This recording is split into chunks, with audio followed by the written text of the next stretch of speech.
Okay, good day, everybody. We're going to get into it. Week 6 sides, and we are going to be talking about a few different things. Here we go. All right, so the first thing we're going to talk about is a sales inquiry. What's a sales inquiry? So I'm a little familiar to this type of stuff because I do this on a daily basis. I'm a sales guy. I make a living off of doing sales, feed my family off of doing sales. So basically, what a sales inquiry is a form of request in terms of sales. Okay, it's a form of request. So it derives from customers' needs and wants.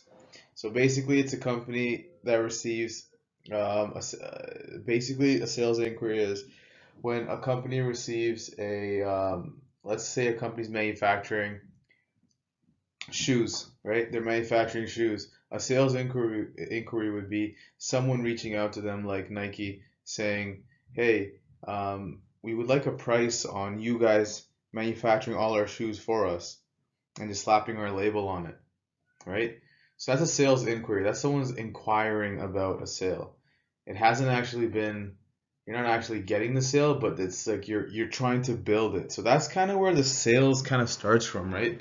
The sale actually starts from there because when someone comes up to anybody and is asking about their services. Sorry guys, I gotta fix this carpet.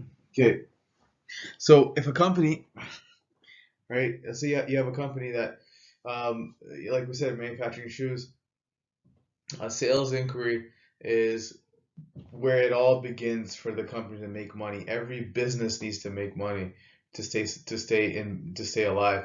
So a sales inquiry is right. It's the first step in getting that money for the business.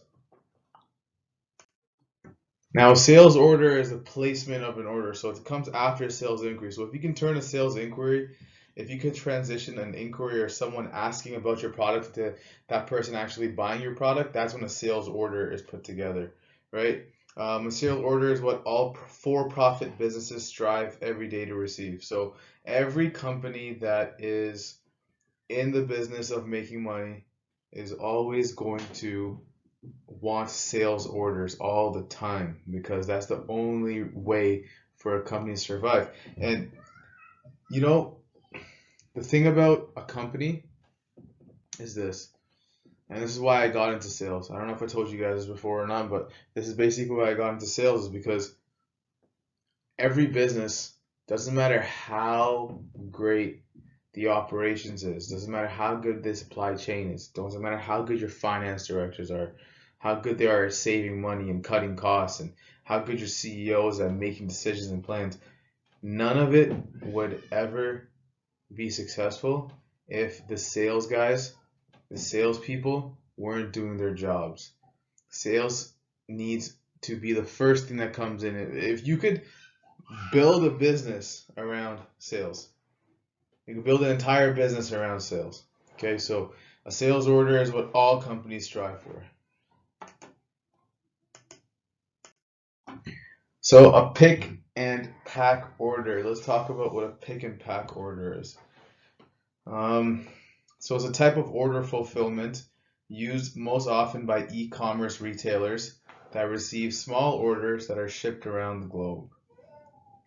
Rather than preparing and shipping entire cases and pallets of goods, e-commerce retailers rely on workers who pull, well, basically pick, individual items from master cartons on warehouse shelves and then place them in boxes or envelopes, which is called also pack, addressed to specific customers for shipment.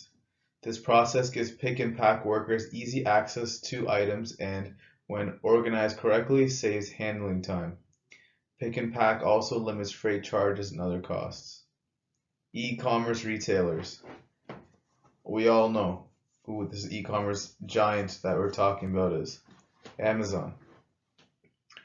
So rather than having preparing and shipping entire cases of pallets and goods, e-commerce retailers rely on workers who pull pick. Okay, so if you're an e-commerce retailer, you have, instead of shipping a bunch of goods at once to a certain location, right? Like for example, the way in this situation I would be thinking is, if Canadian Tire goes and buys 500 um 500 bike racks, let's say bike racks. They go buy 500 bike racks for Pickering because they think they're gonna need bike racks because everyone's gonna want to buy bike racks. So Pickering tries to order as much as possible. They try to give Pickering as much as possible because Pickering, the biking, I don't know, they think biking is like really big here. So it'd be so much easier for Canadian Tire to sell that product online right from their warehouse where they store it, or right from where the customer stores it. If you could just do all that online, so you could just go to the warehouse, they place an order, the person picks and packs the order, right? Gets it ready for the client, and then ships it out over to the client or customer, right? So it's so much easier than going and buying a bunch of, or sending a bunch of, hoping that they're all going to sell, right? To a store, sending it all to a store hoping it's going to sell. Instead of, you can just do it online and send it directly from the warehouse. So that's basically pick and pack orders. They also limit freight charges and other costs. Okay, we talked about that. Okay, so what are the challenges for pick and pack orders? So you got to have a place where there's high level of coordination, organization, and attention to detail. So things like Amazon, companies like Amazon, right? You see their factories, you see robots, you see automation, you see conveyor systems, you see all that stuff everywhere. Now, the thing about Amazon is Amazon's efficient and smooth and stuff, yeah, because they got all those robots. Now, the challenge is not a lot of companies can afford to put robots and automation and all that stuff in. So pick and pack only works when you have the money to do it, like Amazon. Streamlining order picker movement through warehouses to fill the greatest number of orders in the shortest amount of time is one of the largest challenges pick and pack fulfillment centers face. One way to make sure worker movement is as efficient as possible is to utilize the best pick and pack strategy for your order volume and warehouse size. Okay, so doesn't really tell us too much, but basically, what this is saying is, pick and pack is great when you are a company that has a lot of revenue, has a lot of money, has capital to purchase the right automation, and hire the right employees and right talent to run the place. That's the challenge of pick and pack, right? To try and work stuff right out of a warehouse to send stuff right out of a warehouse. It takes a lot of attention to detail. So that's basically what they're talking about. So what are some strategies of pick and pack order? Okay, so to address some of the common challenges, pick and pack fulfillment centers utilize one of the 4 common order picking strategies. Okay, so because we talked about those challenges, these are some of the strategies that pick and pack order use in order to defeat those strategies. Okay, so you got piece picking, batch picking, zone picking, and wave picking.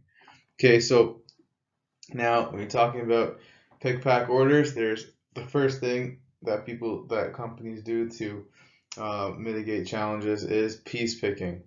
Many organizations begin with piece picking because it's a straightforward picking method. Workers pick orders one at a time as they receive them, right? So it's fairly easy. You see it in the name, piece picking.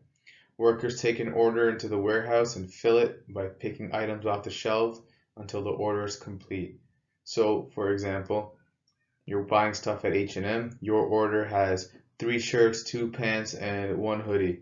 So they're gonna take your order, go there, pick up 1 shirt, 2 shirt, 3 shirt. Okay, got it. I got 1 pant, 2 pant. Okay, now I got the hoodie. Boom, got the hoodie. Okay, you all put it in one pile, in one packing, right? So it's important to note that the picking process is inefficient in most warehouses. Is best suited to the smallest warehouses. Okay, so obviously if you have a big warehouse, and warehouses aren't just one level, right? As a lot of you know, you've worked in warehouses, there's stacks and stacks and stacks of product. So very difficult to use piece picking in situations like that. Batch picking. So warehouses with more traffic utilize batch picking because it's more efficient. Similar to piece picking, batch picking involves picking items for individual orders. However, workers who batch pick fulfill more than one order at a time. Very simple. Instead of doing one order, they're doing more than one order in batch picking. Zone picking. So it involves sorry, it involves dividing the warehouse into areas called zones, right? Zone picking. You see that in NFL. You see that in any type of sport. You got to play your zone, right? If this is your zone, any ball that comes here, any person that comes here, anything, you got to take care of them. You have to stay in the zone. So order pickers pick items from their assigned zones only, and workers pass boxes from one zone to the next order that require items for multiple zones. I like that. So let's say you bought a telescope, you bought a candle, you bought a bed, you bought some shoes, and you bought a mirror. Okay, all those products would probably be in different zones, right? You're looking at sporting. One is home decor. Another one is clothing, like stuff like that. Sporting goods, I already said that, yeah. So these are all different zones. Now that order to be fulfilled has to pass through zones. And so the guys who are in sporting zone, they'll go grab your order. The guys who are in home decor, they'll go grab that order from home decor. So that's zone picking. You guys understand? It's very easy. Zone picking is more efficient than piece picking and batch picking.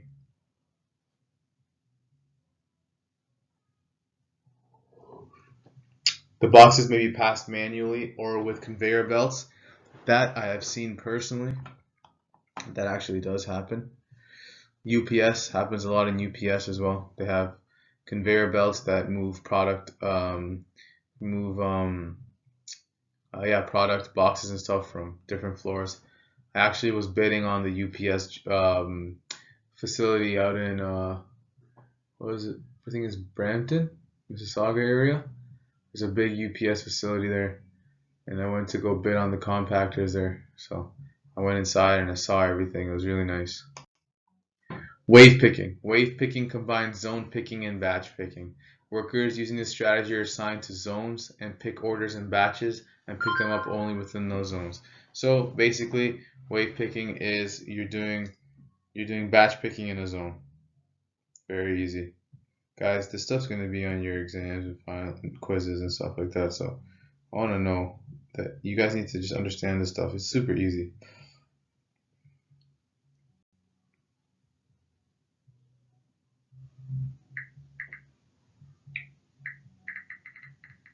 Okay. Okay, so what are the benefits of pick and pack? Makes it easier for organizations to offer various products from online stores to customers, right? Like we said before, Amazon does it all the time. They ship, you can use Amazon to sell your product. You don't have to send your product to Amazon. Amazon can just ship it directly from where your warehouse is. You can just use the Amazon platform. So it makes it easier for customers with more various products. Customers appreciate having a wide variety of items from which to choose, and companies often sell more when they offer more. So it can also increase customer satisfaction, right? So skilled pickers and packers fill orders accurately with items that are in good condition and ensure orders are shipped on time. So when you have orders that are accurate and shipped on time, that increases customer satisfaction. Obviously, the faster it can get to you without you having to do anything, the better, obviously. And it is cost effective because the process is designed for orders of various sizes. So no minimum order charges typically do not. So the best part is, right, like we were talking about, is it's cost effective because you don't ever need a minimum order, right? If someone just wants to order one thing, just boom, pack it, do, send it, boom, done. Um, with other stuff, you know, with like if you go on Alibaba and you say, hey, I want to order one of your let's say ATVs, or selling ATVs. Oh, I want to order one of your ATVs. They say, oh, okay, you have to order 10 or more in order to have it shipped to you, because that's just how it is, right? With pick and pack, it's a lot easier. Okay, guys, that's it. I'll see you guys in class.